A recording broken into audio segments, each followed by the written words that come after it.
धर्मेंद्र प्रधान के इस्तीफे को लेकर के दबाव बढ़ रहा है। सरकार पर, प्रधानमंत्री पर, हर किसी पर Please दबाव do बन रहा है like, और subscribe उसको and लेकर के share. प्रोटेस्ट हो रहा है। विपक्ष के सभी दल प्रोटेस्ट कर रहे हैं और बीते दिन हमने देखा कि किस तरीके से जो सोशल मीडिया पे एक मूवमेंट शुरू हुआ कॉकरोच जनता पार्टी के नाम से, उसके लोग भी आए सड़कों पर, जंतर मंतर पर प्रोटेस्ट किया और उसमें बहुत सारे आम लोग भी थे जो शिक्षा मंत्री के इस्तीफे की मांग कर रहे हैं।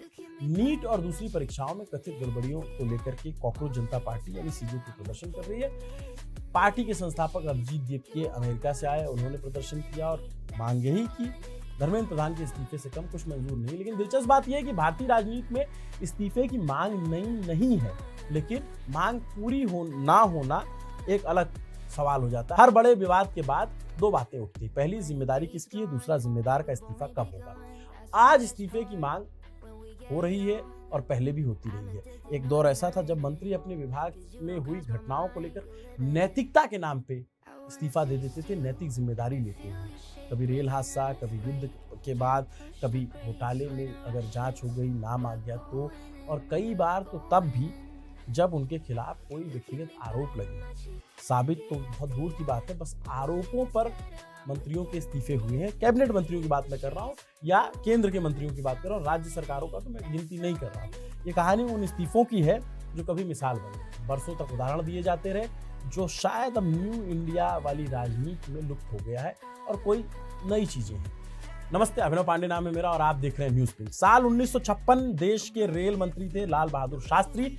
पहले आंध्र प्रदेश में जब एक रेल हादसा हुआ, 100 से ज्यादा लोगों की मौत हुई। शास्त्री जी ने इस्तीफे की पेशकश की, प्रधानमंत्री नेहरू थे, उन्होंने मना कर दिया। लेकिन कुछ ही महीनों बाद तमिलनाडु के अरियालूर में दूसरा बड़ा हादसा हुआ, 144 लोगों की जान गई। इस बार शास्त्री जी पीछे नहीं हटे, उन्होंने कहा कि रेल मंत्रालय उनके पास है, इसलिए उनकी नैतिक जिम्मेदारी बनती है और इसलिए वो इस्तीफा दे रहे हैं और इस बार प्रधानमंत्री नेहरू को स्वीकार करना पड़ा। आज भी जब राजनीति में जवाबदेही और नैतिकता की बात होती है तो शास्त्री जी का नाम सबसे पहले आता है, उनका मिसाल दिया जाता है, उनकी मिसाल दी जाती है। पर सिर्फ शास्त्री जी ने इस्तीफा नहीं दिया था। 1958 की बात है, मुंद्रा घोटाला हुआ और सरकारी बीमा कंपनी LIC ने कारोबारी हरिदास मुंद्रा की डूबती कंपनियों में करोड़ों रुपए लगा दिए थे। कहा जाता था कि ये निवेश सरकार के दबाव में किए गए थे और LIC इन्वेस्टमेंट कंपनी ने इसे पास किया था। कंपनी को बहुत नुकसान हुआ। वित्त मंत्री थे TT कृष्णा नामचारी और निवेश से LIC को जो घाटा हुआ उसकी नैतिक जिम्मेदारी उनके सिर मढ़ी गई। जांच बैठी, देश के जाने माने जज MC छागला ने मामले की सुनवाई की और जांच पूरी हुई। जांच में वित्त मंत्री को, तत्कालीन वित्त मंत्री TT कृष्णामाचारी को निजी तौर पर भ्रष्टाचारी नहीं पाया गया, उनके खिलाफ सीधा सबूत नहीं मिला। चूंकि मामला उनके मंत्रालय का था तो रिपोर्ट आने के बाद उन्हें इस्तीफा देना पड़ा और दे दिया। आज के दौर में ये बात थोड़ी अजीब सी लगती है, खासकर तब जब ये दलील दी जाए कि जब तक अदालत दोषी न ठहराए तब तक इस्तीफे का सवाल कैसे उठता है। साल 1962 याद कीजिए, रक्षा मंत्री थे VK कृष्ण मेनन। नेहरू के सबसे करीबी लोगों में उनकी गिनती होती थी, अंतर्राष्ट्रीय मंचों पर उनकी पहचान थी। कई मुश्किल मौकों पर उन्होंने देश का पक्ष बाहर रखा। गोवा को पुर्तगाल के कब्जे से मुक्त कराने में भी उनकी अहम भूमिका मानी जाती थी। पर इन्हीं मेनन साहब को उस दौर में 1962 के युद्ध के बाद जब भारत हारा, भारत को धक्का लगा, प्रधानमंत्री की निजी छवि को धक्का लगा, देश सदमे में था, संसद गुस्से में थी, सड़कों पर नाराजगी थी और इस गुस्से का सबसे बड़ा निशाना बने VK कृष्ण मेनन। विपक्ष का आरोप था कि सेना की तैयारियों को गंभीरता से नहीं लिया गया, हथियारों की जरूरतों पर खासा ध्यान नहीं दिया गया। वरिष्ठ सैन्य अधिकारियों के साथ मतभेद की खबरें आई और फिर मेनन का इस्तीफा हुआ। कई बार उन्होंने इस्तीफे की पेशकश की। आखिरकार 7 नवंबर 1962 को उनका इस्तीफा स्वीकार हो गया। इस बार नेहरू जी के पास विकल्प ही नहीं थे। तो ये भी एक उदाहरण इस फहरिस्त में जुड़ता है। किसी अदालत के फैसले की वजह से नहीं, ये इस्तीफा जिम्मेदारी के वास्ते हुआ। साल 1987 की बात है, 40 बरस गुजरे थे, VP सिंह रक्षा मंत्री थे, रक्षा सौदों पर सवाल उठने लगे, सरकार के भीतर टकराव बढ़ा, आखिरकार उन्होंने अपना इस्तीफा दे दिया। फिर धीरे धीरे देश गठबंधन की राजनीति के दौर में पहुंचा, केंद्र की सरकारें कमजोर हुई, सत्ता का गणित जटिल हुआ, इस्तीफों का मतलब बदलने लग गया। साल 1999 पश्चिम बंगाल का गैसाल रेल हादसा, करीब 290 लोगों की मौत हुई, देश सदमे में था। उस वक्त रेल मंत्री थे नीतीश कुमार और वो याद किया जाता है कि उन्होंने इस्तीफा दिया, कहा कि पहले जिम्मेदारी बाद में राजनीति। एक साल बाद 2000 का साल आया, रेल मंत्री थी ममता बनर्जी। रेल हादसे के बाद इस्तीफे देने की पेशकश उन्होंने भी की, लेकिन तत्कालीन प्रधानमंत्री अटल बिहारी वाजपेयी ने इस्तीफा स्वीकार नहीं किया।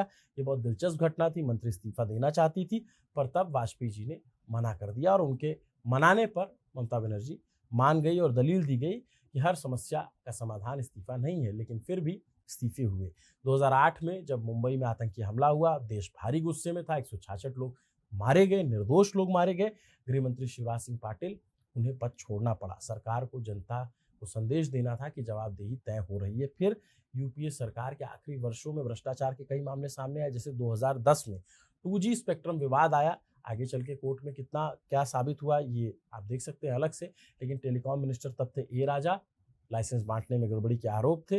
विपक्ष ने संसद ठप कर दी, दबाव बढ़ा, आखिरकार ए राजा को भी इस्तीफा देना पड़ा। बाद में अदालत ने ये माना कि इस तरीके के आरोप साबित नहीं हो रहे हैं, लेकिन उस समय राजनीतिक जवाबदेही का दबाव इतना था कि मंत्री पद बच नहीं पाया। इसी तरह महाराष्ट्र में मुख्यमंत्री थे अशोक चौहान। आदर्श हाउसिंग सोसाइटी घोटाले का मामले में उन्हें पद छोड़ना पड़ा था। 2013 में रेलवे रिश्वत मामले में पवन बंसल हटाए गए। कोयला ब्लॉक विवाद में अश्विनी कुमार का पद गया, उसमें वो भी मंत्री थे। यानी यूपीए के दौर में खूब इस्तीफे हुए, लेकिन उनमें से कई राजनीतिक दबाव और गठबंधन की मजबूरियों के नतीजे थे। लेकिन फिर 2014 पूर्ण बहुमत की सरकार, तस्वीर बदलती है, मोदी सरकार आई, कई बड़े विवाद हुए लेकिन इस्तीफे नहीं हुए। स्मृति ईरानी से लेकर के सुषमा स्वराज तक विवादों में रहे। वसुंधरा राजे पर सवाल उठे, अरुण जेटली पर डीडीसीए को लेकर आरोप लगे, विजय माल्या के मामले में विपक्ष ने उन्हें घेरा, लेकिन इस्तीफा नहीं हुआ। संदेश साफ था कि आरोप लगने भर से कोई पद नहीं छोड़ेगा। सरकार का तर्क था जांच होगी और फिर फैसला तथ्यों के आधार पर होगा। और राजनाथ सिंह जो रक्षा मंत्री थे, उन्होंने कहा भी था कि ये एनडीए की सरकार है, मोदी जी की सरकार है, इसमें इस्तीफे नहीं होते। और ये अधिक तब साफ हुआ जब 2017 में सुरेश प्रभु के मामले में वो जब रेल मंत्री थे, देश में रेल हादसे एक के बाद एक कई हुए, विपक्ष ने इस्तीफा मांगा। पहला खुद मंत्री ने भी पहल उन्होंने की थी, ऐसा बताया जाता है। सुरेश प्रभु ने कहा कि नैतिक जिम्मेदारी लेते हैं, उन्होंने इस्तीफा सौंप दिया, लेकिन इस्तीफा स्वीकार नहीं हुआ। बाद में मंत्रालय बदल दिया गया, यानी जिम्मेदारी किसी कोने में स्वीकार हुई लेकिन इस्तीफा नहीं हुआ। सवाल अब नैतिक जिम्मेदारी का नहीं रह गया था और ये भी हो गया कि अब इस्तीफे नहीं होंगे। क्या अब जवाबदेही मतलब सिर्फ विभाग बदल देना या जांच की बातें करना है? एक इस्तीफा मोदी कार्यकाल में हुआ, वो एमजे अकबर का हुआ। उस पे जब उन पे मीटू के आरोप लगे थे, तब वो एक उदाहरण मिलता है सरकार में। अब आते हैं धर्मेंद्र प्रधान पर।